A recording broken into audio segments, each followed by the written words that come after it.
The local values, which surely do not even understand the deep meaning of the word, also calls us coup plotters. Very well. We have appropriated it over the years. As far as Burkina Faso is concerned, you must have noticed that all bodies have been dismantled. No more training, nothing for the army. They have imposed in all our headquarters, all our schools, and all our strategic structures what they have called military advisors. When we revolted on September 30th, 2022, the first thing was to find out who these military advisors were and where they were. So we identified that the problem is deep. And the first thing was to ask them to leave our army.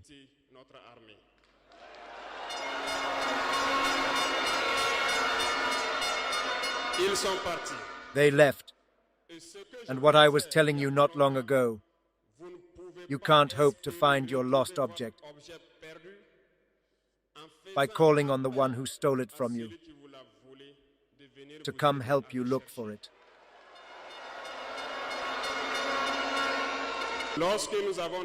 When we already have single-party advisors, we felt demonstrations. We were made to understand that we could not get by without them. And each time, as I was saying, this resulted in large-scale attacks on the ground. We got the message when, at the dawn of the year 2023, we decided to say no to foreign forces present here. We asked them to leave because we want to fight in our own terms.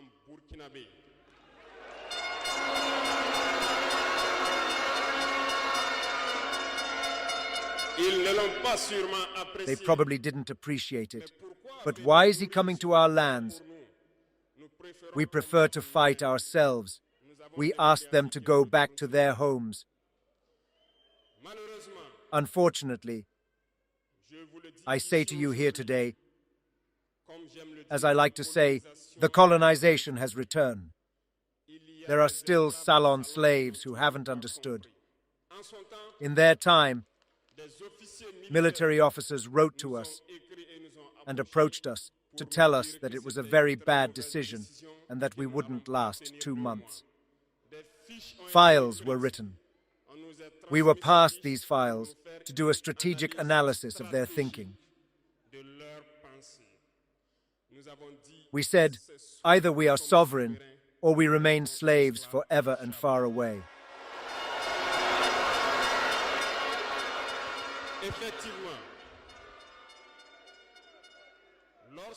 When the last soldiers left Burkina Faso, we understood what was it about. The impacts immediately followed. But what she had forgotten, it's that the people of Burkina Faso had understood our message and had committed themselves to the same path as the world.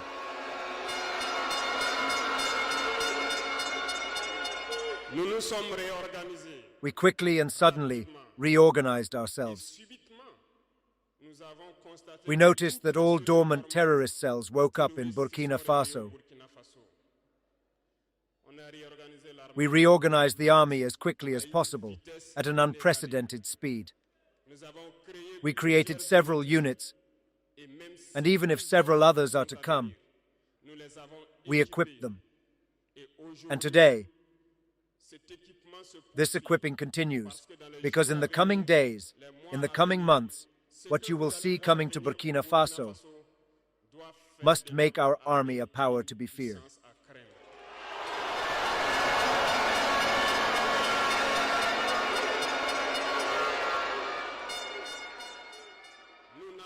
We have not skimped on the means. We understood that the fight that is engaged against imperialism, it's hard, very hard, but only the hard will pass. And the Burkinabé are tough, and we are going here. We have warned for more than a year the local values, the salon slaves, so that they do not betray their homeland for the benefit of imperialism. Some have understood, have lined up. Others have not understood, maybe thinking they are smarter. But today, we have no feelings about this issue that poses.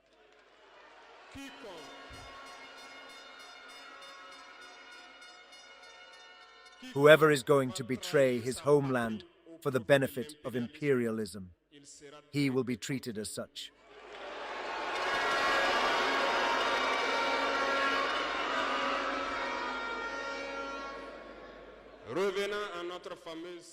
Let's go back to our famous ECOWAS. Since we decided to leave ECOWAS, armchair slaves have been activated everywhere. They want to scare the people. They want to scare everyone. Thank God. In the recent past, there were only a handful of people who had the right to speak on TV platforms. That's what they were telling themselves. So who was ready for the gospel? Today, with the new technologies, which of course have advantages and disadvantages, everyone has the right to speak. And I think, my friends, you are the first to know this.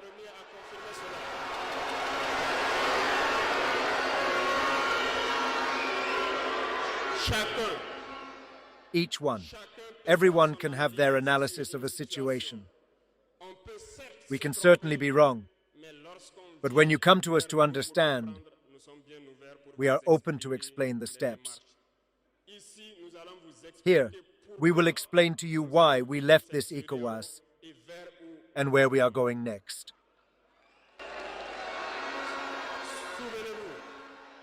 Remember that it was created in 1975, and it was created by a majority of African coup leaders, as they like to say. They were soldiers who took power and who took their responsibilities to create ECOWAS so that there would be a real economic boom for the people within this space. Later, the so-called Democrats invited themselves to the head of our states. They completely emptied the community of its foundation. When, on July 26th, Niger decided to take its destiny into its own hands, we were surprised to see ECOWAS appear from I don't know where, with a standby force. Where was this force when thousands and thousands of Nigerians were killed by terrorists? Where was this force when thousands of Malians and Burkinabes were dying under the bullets of terrorists? They said that by force they were going to dislodge the valiant sons of Niger, who took the destiny of the country into their own hands. Do you believe that there are women in Niger? There are fighters there. The Nigerian army is warlike. They have been fighting for years. It is not a parade army or a peacekeeping army. And the armies of the AES have decided to unite. We are waiting for this standby force.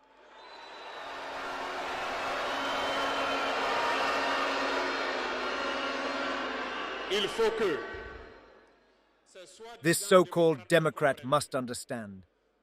When thousands of Nigerians died on their hospital bed due to lack of electricity or lack of medication in this crisis, they are responsible for these sanctions. They are responsible for these deaths. The same thing is happening in Mali. With Burkina, we have indirect sanctions because people need to understand. When they take their instructions from the other side, they come back and do everything to apply it here. Some have decided not to provide electricity to our countries.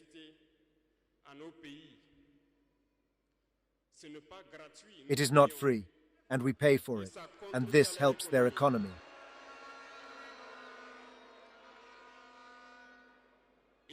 They tried to make Mali suffer, and of course by ignoring all the texts,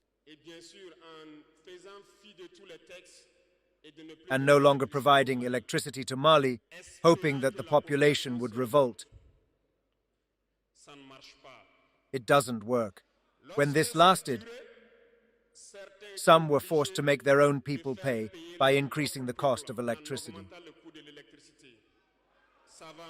It will increase again.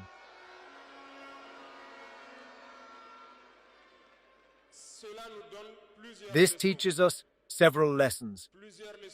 Several lessons in the sense that independence, which we advocate, the sovereignty that we take, we must do everything to make it be. They gave us some very good lessons, and we understood very well.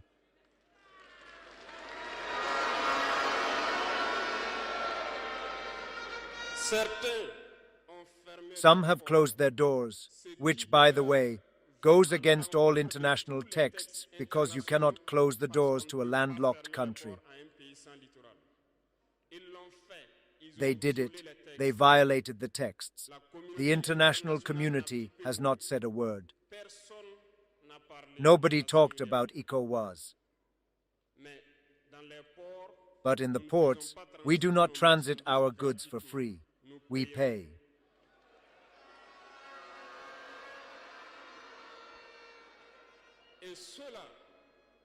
And the countries that are doing that are reaping the broken pots today. And I think it's a lesson for them too, that they should not always apply the instructions of their masters.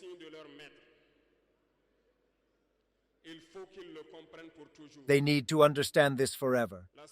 ECOWAS has never issued a statement to congratulate a victory of our armies.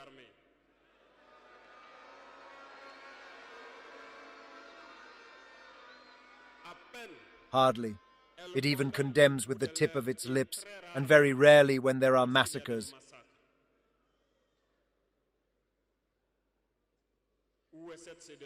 Where is this ECOWAS of the people? In short, we cannot list all the harm that has been done to our people. But we have consciously decided to withdraw and focus. Focus on our common organization, that is the AES.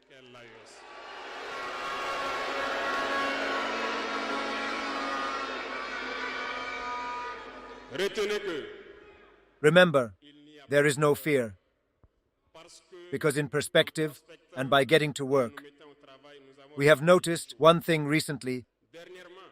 Some have decided to ban the export of certain food products to Burkina Faso. Very well. They gave a duration. We will ensure that, at the end of this period, we will ban the entry of these products into our territory. Thomas Sankara said that the slave who is not capable of assuming his revolt does not deserve to be pitied for his fate. This slave will be the only one responsible for his despair. Do not get illusions from your master about condescension, and suspect the ones who claims to emancipate you. Only struggle liberates. And I'm going to tell you that if, to free himself, a slave has illusions about the providence of a belief that his master imposed on him to keep him in darkness, he is fooling himself. He will remain forever blind in the darkness and will never see the day. This is a message to all of Africa, and Burkina Faso stands in solidarity and supports all the peoples of Africa who are suffering martyrdom. But we also want to say that it's time for Africans to stop pitying their fate, to stop brooding and lamenting. We must fight. It won't come from heaven by itself. We must fight first, and God will help you. And Burkina Faso is ready to help all peoples.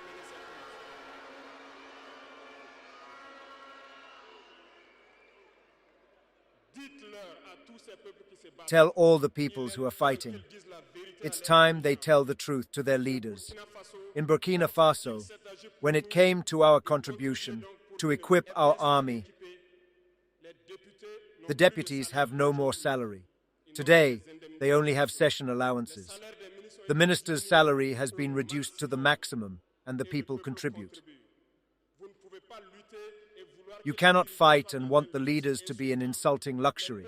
The peoples must rise up and demand this from their leaders.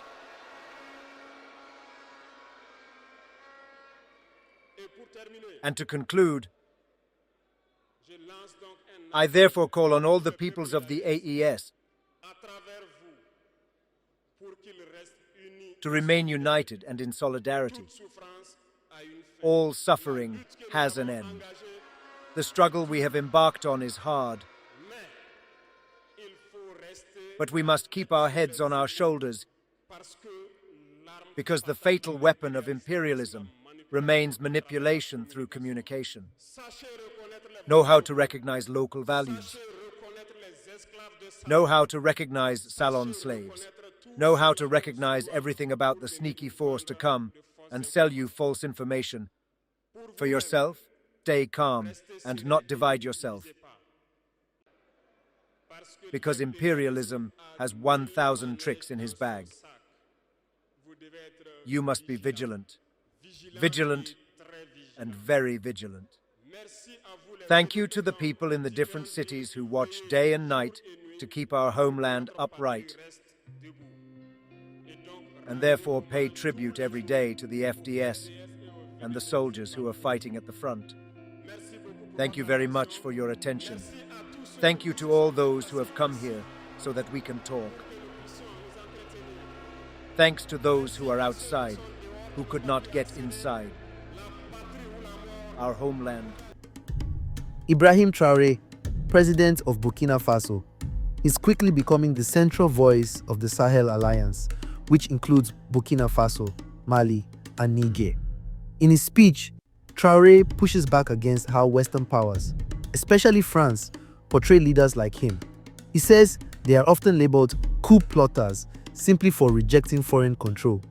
He argues that real sovereignty means saying no to foreign military advisors, foreign troops, and foreign interference, even if it comes with threats or economic consequences. Traoré talks about how, after pushing out foreign forces, Burkina Faso had to rebuild its army and defense from scratch. And despite being warned they wouldn't survive, they've managed to reorganize, equip their forces, and strengthen national unity. He accuses international organizations like ECOWAS of being silent during years of suffering and only reacting when African countries try to chart their own course. He also criticizes sanctions, especially those that cut off electricity or block trade routes, saying they hurt everyday people while serving foreign interests. But through it all, he believes this struggle is teaching African nations what real independence takes. Traoré's speech was fiery, unapologetic, and focused on African dignity, unity, and resistance to outside control. He called out not just foreign powers, but also African elites he calls salon slaves, those who, in his view, side with imperial interests over their own people. Whether or not you agree with everything he says, there's no doubt his voice is shaking up the conversation on the continent. If this kind of content interests you, let me know what you think in the comments. And don't forget to like the video and subscribe to the channel.